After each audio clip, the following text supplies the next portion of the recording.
Hearing no objections, it is so decided.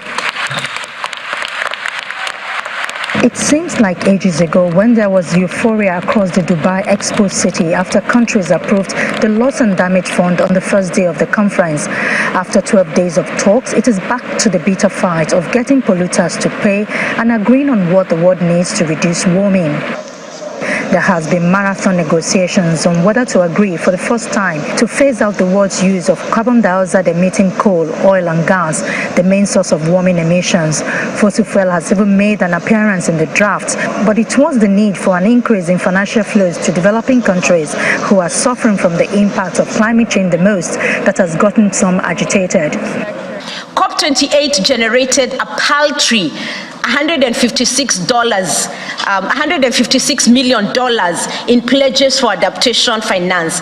And this is compared to the billions of dollars pledged for mitigation-centric initiatives. And this falls short of the pledges made in Glasgow to double adaptation finance to $40 billion annually. It has become evident that developed countries are using delaying tactics to avoid fulfilling their commitment to provide the necessary climate funds for effective adaptation action.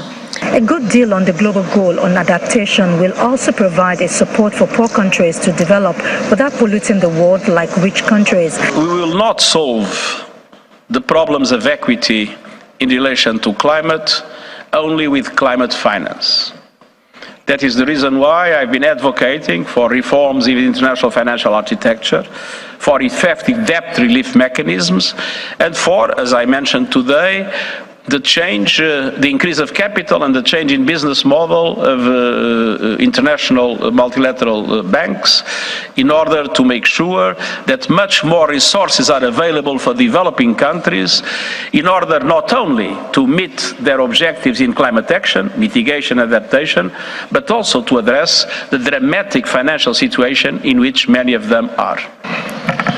I declare open the fifth meeting of The COP presidency wants to end this conference in less than 24 hours. The president confirmed that there is still many gaps to be closed when the first part of the closing plenary commenced on Monday evening. Esteemed delegates, yes, we have made progress, but we still have a lot to do. You know what remains to be agreed. And you know that I want you to deliver the highest ambition on all items, including on fossil fuel language. The new draft is set the stage for the next round of negotiations when contentious issues will be discussed. Many fear this may force an extension, but at the end of the day, everyone left here just want a good deal that is good for man and planet. From the venue of COP28 in Dubai, Ayola Kasim, Channels Television News.